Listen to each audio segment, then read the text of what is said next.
इधर देखो बेटा, इस फॉर्मूले को आप याद कर लें। इस फॉर्मूले से ही निकलेगा EN नंबर। फॉर्मूला क्या है? EN नंबर कैलकुलेट करने के लिए सबसे पहले हमें एटॉमिक नंबर पता होना चाहिए मेटल आयन का या मेटल एटम का। मेटल आयन या मेटल एटम का एटॉमिक नंबर लिखा जाता है सबसे पहले, फिर उसके द्वारा खोए गए कितने इलेक्ट्रॉन्स हैं जब वो आयन का फॉर्मेशन कर रहा है। आयन फॉर्मेशन में उसने कितने इलेक्ट्रॉन डोनेट कर दिए, उनको हम क्या करेंगे? माइनस, उसको घटाना है उन इलेक्ट्रॉन्स को, और प्लस कौन से? जितने इलेक्ट्रॉन्स को ऑब्टेन्ड प्राप्त हुए हैं, किससे? बॉन्ड फॉर्मेशन से, जो वो बॉन्ड बना रहा, उनको हमें प्लस करना है। तो फिर निकल आता है आपका EAN नंबर। एक एग्जाम्पल बोले जो आपने अभी लिखे थे, कोई भी एक एग्जाम्पल बोलो। Cu NH3 का होल 4, ऊपर क्या था? +2। क्लियर? सबसे पहले अगर हम बात करें तो सबसे पहले आपको लिखना है atomic number of metal ion और एटम। पहले ये देखो कि ये मेटल जो आपका है वो एटम के फॉर्म में है या आयन के फॉर्म में है, पहले ये कैलकुलेट करें।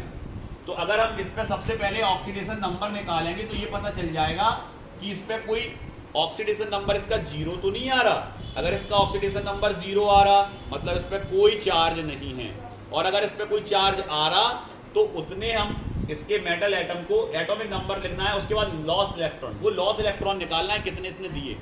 तो एटॉमिक नंबर कितना था कॉपर का, हम EN नंबर निकाल रहे हैं। पहले ऑक्सीडेशन नंबर निकालो इसका, इससे आपको लॉस इलेक्ट्रॉन पता चल जाएगा। तो इलेक्ट्रॉन कैसे निकालते? X प्लस टोटल 4 इंटू कितना आएगा आपका? 0, क्योंकि NH3 is a neutral ligand, इस पर कोई चार्ज नहीं होता। इक्वल में +2। ये तो सबने कर लिया था यहां तक, अच्छे से समझो। 2 एग्जाम्पल से हम आपको क्लियर कर देंगे, ठीक है?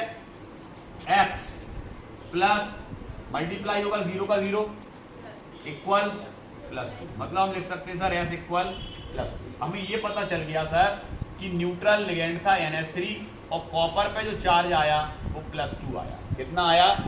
मतलब इसके 2 इलेक्ट्रॉन कम हो गए और इस पे कॉपर पे +2 चार्ज आ गया। मतलब ये आयंस के फॉर्म में है। इसमें किसमें है? आयंस के फॉर्म में है। तो हम सबसे पहले क्या लिखेंगे बेटा? इसको हटा दें अब। क्लियर? बस हमें तो ये देखना था ये कितना चार्ज है इसमें। तो अगर हम बात करें तो यहाँ पर सबसे पहले हम एटॉमिक नंबर लिखेंगे 29। बिल्कुल सही सर, ये एटॉमिक नंबर हो गया मेटल आयन और एटम का। माइनस कितने इलेक्ट्रॉन लॉस किए इसने? 2, क्योंकि इसमें +2 चार्ज आया था ना, 2 इलेक्ट्रॉन दे दिए। प्लस इलेक्ट्रॉन ऑब्टेन, कितने NH3 जुड़े थे बेटा इसमें? तो आप कह दोगे NH3 जुड़े थे 4, यही था ना? कितने NH3 जुड़े? NH3 is a monodentate ligand, मतलब कितना इलेक्ट्रॉन का पेयर देगा? 1, मतलब 2 इलेक्ट्रॉन। तो इसमें कर देंगे 4 इंटू 2 इक्वल, घटाओ इसमें कितना आएगा माइनस करने पर? 27 और इसमें प्लस या मल्टीप्लाई करोगे 8, टोटल कितना आ रहा बेटा?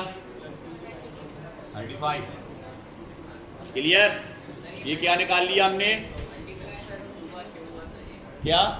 इसको अपन ने माइनस किया, इन दोनों को जोड़ दिया, ठीक है? 4 लिगेंड थे, एक लिगेंड कितना लॉन पेयर दे रहा? 1, मतलब 2 इलेक्ट्रॉन्स, तो 4 इंटू 2। क्लियर? और ये हो गया टोटल 35। कैसा कंपाउंड होगा बेटा? क्लियर? ये फॉर्मूला आपको एग्जाम में लिखना पड़ेगा, उसके नीचे सेम टू सेम ऐसे चलेगा। क्लियर? दूसरा एग्जांपल देखते हैं, एक और बोलो, एक और कोबाल्ट वाला। CO NH3 का होल ट्वाइस थ्राइस, ऊपर कुछ 3+। चल हो जाए स्टार्ट। सबसे पहले X निकालना है इसको। अब यहां देखो बेटा, अब ज्यादा निकाला निकुली नहीं करने। अगर ये न्यूट्रल है तो जो ऊपर चार्ज है वो इसका है, सीधी बात।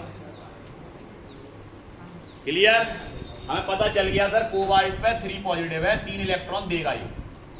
कोबाल्ट का एटॉमिक नंबर बोलो जल्दी। 27। EAN इक्वल माइनस कितने इलेक्ट्रॉन दिए? 3 प्लस कितने इसमें वो जुड़े थे NH3? 3, तो 3 इंटू 2 कितना हो जाएगा EAN number? EAN equal 24 plus 6 कितना आया? 30। कैसा होगा बेटा? अनस्टेबल। क्लियर? आ गया निकालना?